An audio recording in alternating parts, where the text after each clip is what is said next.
चल गया है। अब अगर एक बंदा सेल टैक्स में भी रजिस्टर्ड है, अगर एक बंदा सेल टैक्स में भी रजिस्टर्ड है और बंदा एफडी में भी रजिस्टर्ड, तो दो इनवाइसेस नहीं होंगी बल्कि एक इनवाइस होगी। इनवाइस का फॉर्मेट होता है, तो वो कहते हैं कि इनवाइस का फॉर्मेट अगर बोर्ड चाहे तो वो कहते हैं फॉर्मेट ये नहीं चलेगा, फॉर्मेट जो मैं बताऊंगा उस फॉर्मेट को फॉलो करो। ठीक हो गया। फिर कहता है कि जो आप एक्साइज वाली गुड्स हैं इनको बनाते हो, बना के आप कन्वेंस के ऊपर रखते हो, किसी ट्रक के ऊपर रखते हो, ट्रक के ऊपर ही जाती है ना चीजें। ठीक है, आपने ट्रक के ऊपर चीजों को रखा और लेके जा रहे हो, तो मैं तुम्हें कहता हूँ कि जब भी कोई गुड ट्रांसपोर्ट की जाएंगी, एक जगह से उठाकर दूसरी जगह एक्साइज वाली लेके जाएंगी, तो ट्रक वाले के पास पूरी की पूरे डॉक्यूमेंट्स होने चाहिए, इनवाइस जो है, तब ट्रक पे रखो और फिर एक जगह से दूसरी जगह मूव करो। ये बोर्ड कह रहा है कि साथ इनवाइस होनी चाहिए गुड्स की। तारिक साहब ये इस्तेमाल किया करते थे किसी दौर में? सर ये ट्रक की शक्ल यार जो भी है बात पूरी हो गई, तो ये ट्रक से ही बना लेते हैं पहले।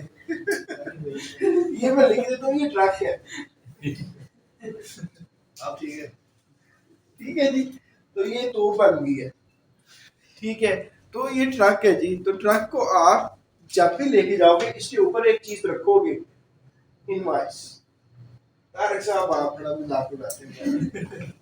तारिक साहब जो है ना हमारे बड़े भी हैं और एफबीआर के सीनियर भी हैं। तो ये ट्रक के जब गुड्स एक्साइज वाली जा रही हैं तो साथ में उसके गुड्स की इनवाइस भी जाएगी।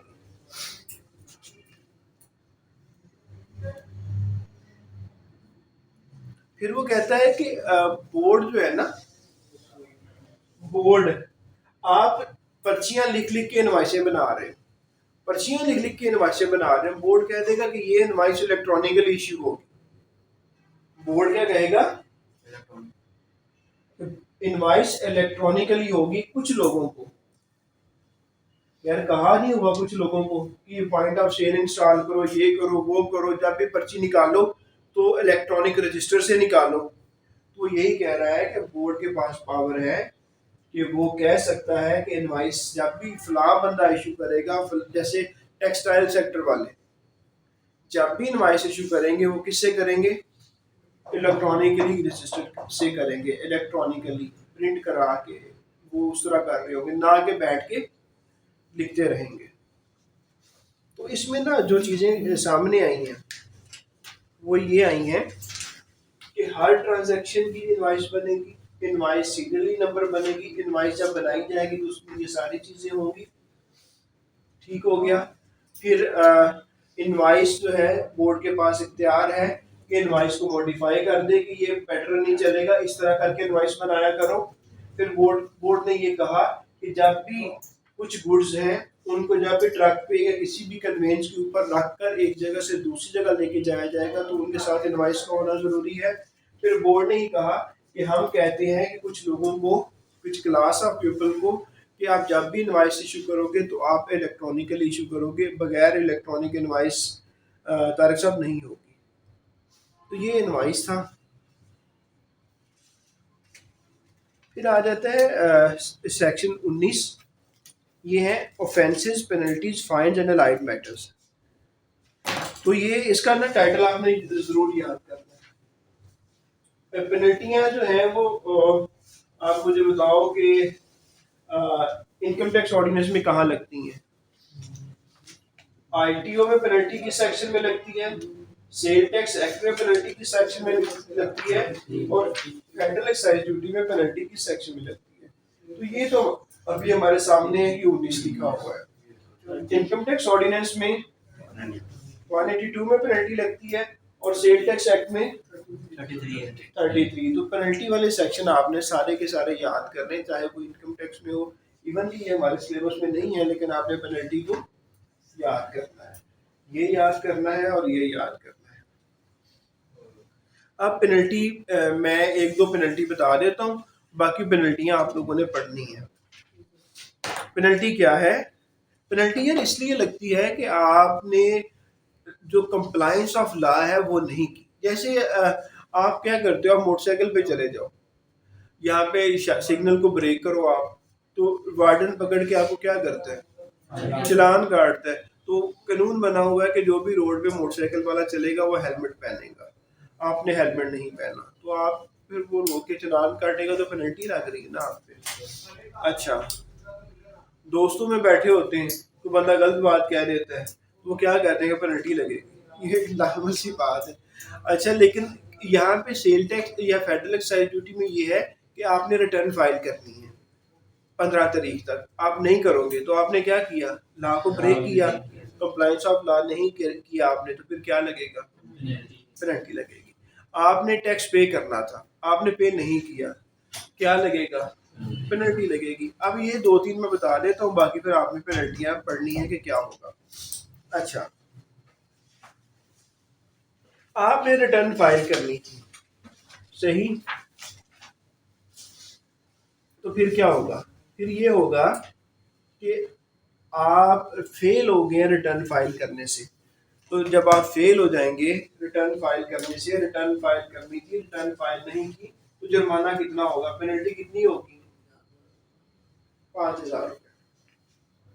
कितनी होगी, या लाइक आपने 15 को फाइल करनी थी, आपको होश आई जाके 20 को, तो कहता है कि अगर आप जिस दिन रिटर्न फाइल करनी थी उसके 15 दिन के अंदर अंदर 15 दिन के अंदर अंदर फाइल कर दोगे तो हर एक दिन का 100 रुपया दोगे। लाइक आपने 15 को फाइल करनी थी, आपने नहीं की, 20 को जाके की, तो मुझे आप जुर्माना बताएं कितना होगा जी, जी कितना होगा जी, पेनल्टी 500 की लगेगी। ठीक हो गया। तो ये है कि अगर आप फाइल नहीं करोगे तो इस तरह पेनल्टी लगेगी।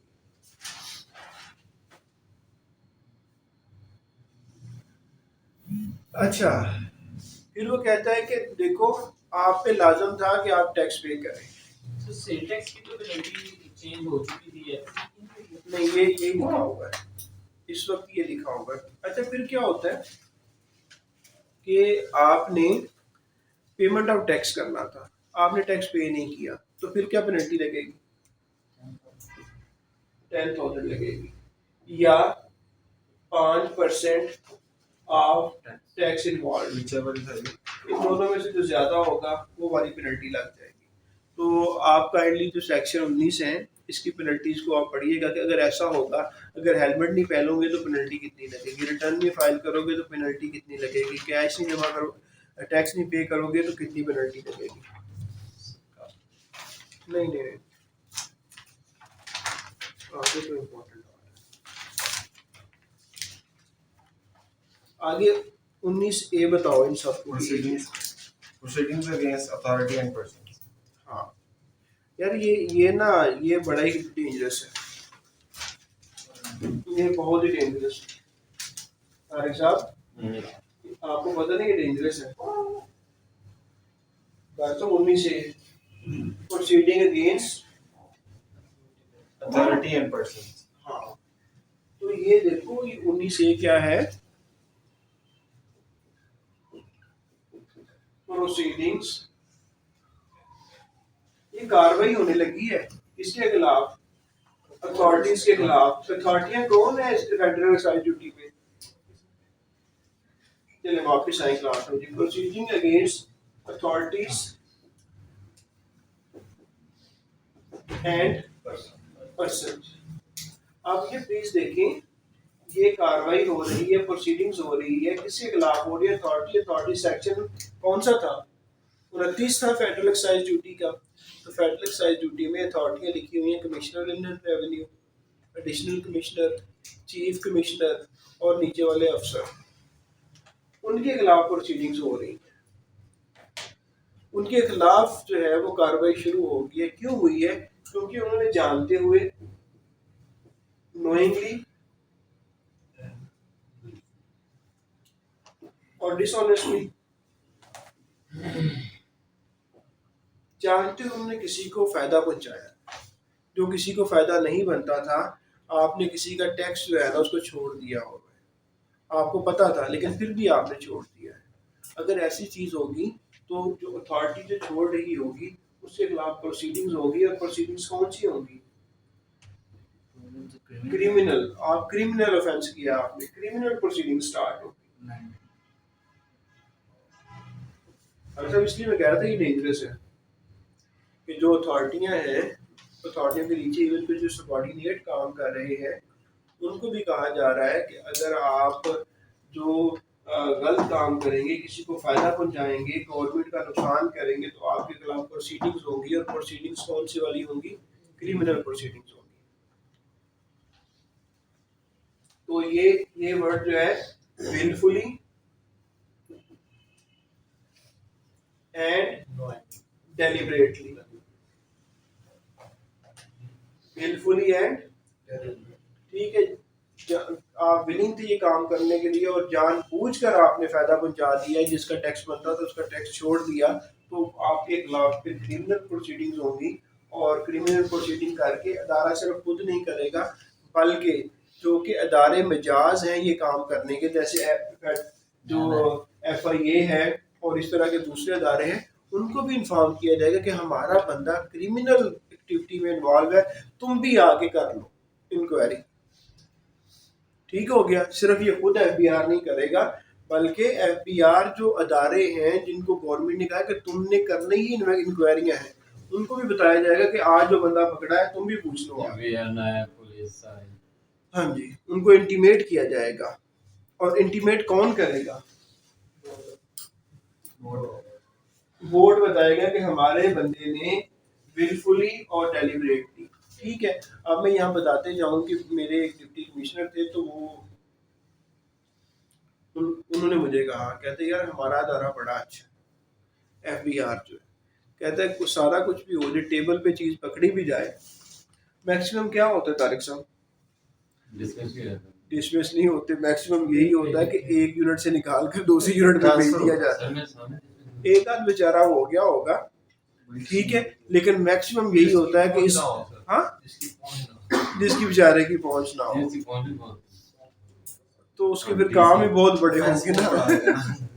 कुछ होते हैं, हाँ हाँ भाई उसके एडिशनल थे मेरे में, हाँ, लेकिन वो खुल के खेलता होगा बहुत ज्यादा, ऐसे ही होगा ना कि जिसका काम ही ये होगा। लेकिन होता यही है कि यार अगर इससे आपने ये आदत है, इंस्पेक्टर बन गया, आपने यही करना है कि विलफुली और डेलिबरेटली ना आपने किसी को फायदा नहीं पहुंचाना। अगर आप पहुंचाएंगे तो इस चीज से डरते रहिएगा, क्रिमिनल प्रोसीडिंग्स हो सकती है। और क्रिमिनल प्रोसीडिंग सिर्फ FBR नहीं करेगा, बल्कि बोर्ड जो है वो दूसरे अदारों को भी बताएगा कि आके अपना हिस्सा डाल दो। और FIA वाले जब हिस्सा डालते हैं तो बड़ा हिस्सा डालते हैं, अपना सर के बारे में यही है जी। और फिर आगे ये यहीं पे था, आगे सेक्शन 20 है। सेक्शन 20 क्या कहता है जी? इसमें एक ही क्वेश्चन है सेक्शन 20 में, अपॉइंटमेंट ऑफ स्पेशल जज क्या होता है? अपॉइंटमेंट क्या होती है आपकी, क्या होगी जब आप सिलेक्ट हो जाएंगे? अपॉइंटमेंट ऑफ स्पेशल जज। इसी तरह स्पेशल जज को भी, इधर आओ यार, पास सुनो, इधर क्लास में आओ, कि स्पेशल जज को भी क्या किया जा रहा है? अपॉइंट किया जा रहा है। क्यों किया जा रहा है? कि स्पेशल काम है एक्साइज ड्यूटी का, इसके बारे में फैसले करवाने हैं, इसलिए क्या लेने जा रहे हैं हम? स्पेशल जज। स्पेशल जज को कहा जा रहा है कि आप आओ। अब स्पेशल जज को कौन अपॉइंट करेगा? फेडरल गवर्नमेंट करेगी। और फेडरल गवर्नमेंट जितने चाहे, जितने समझती है जरूरी है, उतने वो कर लेगी। और अगर ये एक, जैसे हाई कोर्ट है, हाई कोर्ट के अंदर एक से ज्यादा को अपॉइंट करती है, एक से ज्यादा को करती है, तो ज्यूरिसडिक्शन भी होनी चाहिए। तो उनकी ज्यूरिसडिक्शन भी बताएगी कि तुम्हारी ज्यूरिसडिक्शन फलाने फलाने जिले की है, वहां से अगर FED का केस आएगा तो तुम सुनोगे। दूसरे को कहेगी कि फला जिले से अगर FED का केस आएगा तो तुम सुनोगे। तो नंबर 1 फेडरल गवर्नमेंट करेगी, और अगर एक हाई कोर्ट में एक से ज्यादा को कर रही है तो साथ में जुरिस्डिक्शन भी डिफाइन करेगी। अब किसी भी बंदे को पकड़ के स्पेशल जज बना दिया जाएगा? ये है क्वेश्चन कि क्या रास्ते में सड़क पे कोई बंदा जा रहा हो, उसको पकड़ा जाएगा और कहा जाएगा कि यार प्लीज यहाँ पे आके स्पेशल जज बन जाओ? ऐसा नहीं होगा, बल्कि ऐसे बंदे को बनाया जाएगा जो है या था या जो क्वालिफाई करता है, जिसके पास क्वालिटीज है। करता है क्या क्या बनने के लिए? सेशन जज। जो सेशन जज है या था या जो वकील साहब क्वालिफाई करते हैं कि वो सेशन जज बन सकते हैं, तो उनको क्या कहा जाएगा? स्पेशल जज के लिए अपॉइंटमेंट के लिए पूरा उतरते हैं, वो उनको बना दिया जाएगा। फेडरल गवर्नमेंट अगर चाहे तो सेशन जज है, था या जिसके पास क्वालिफिकेशन है। बनने की क्वालिफिकेशन में सिर्फ आपकी LLM LLB नहीं होता, बल्कि आपका नंबर ऑफ ईयर्स का एक्सपीरियंस भी होता है। तो वो ये कहना चाह रहे हैं कि जिसके पास जो रिक्वायर्ड एक्सपीरियंस है और साथ में क्वालिफिकेशन है, अगर वो है कि वो सेशन जज बन सकता है, तो वो स्पेशल जज भी बन सकता है।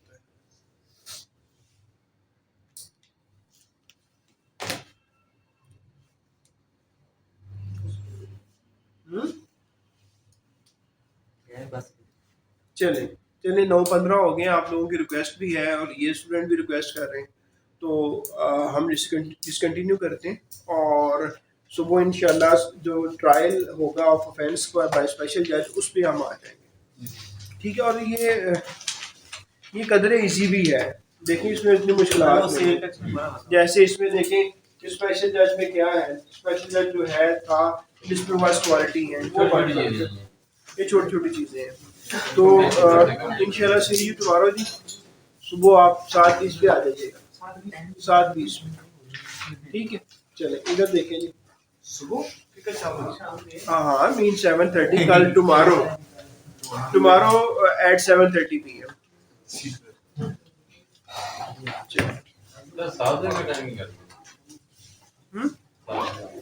चले कम्युनिकेट करेंगे, आप बता देंगे। इसको भी बंद कर रहे हैं।